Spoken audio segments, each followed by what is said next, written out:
para mas mapabilis mo na mag-grow ang business mo, hindi ka dapat mauubusan ng fuel. Fuel, gasolina, or yung tinatawag na mga eyeball or traffic or people na patuloy na nakaka-discover ng ino-offer mo. So once you understand na importante lahat 'to, at importante talaga 'to kaya ko sinasabi 'to sa'yo, right offer, right vehicle, and unlimited people, a potential eyeball na dapat nakakakita ng negosyo mo.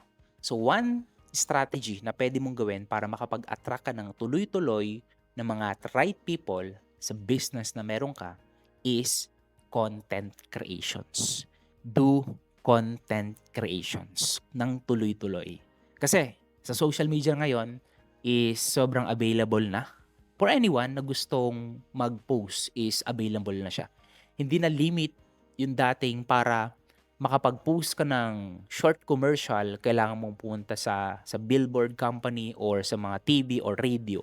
Social media is anyone can create an account. Lahat ng mga businesses open yan. Gawa ka ng page, gawa ka ng channel mo, and post a consistent content about dun sa ino-offer mo. Hindi lang siya about selling, but also posting yung mga helpful, valuable, na makakatulong at makakapag-attract dun sa mga right and potential buyers and customers mo.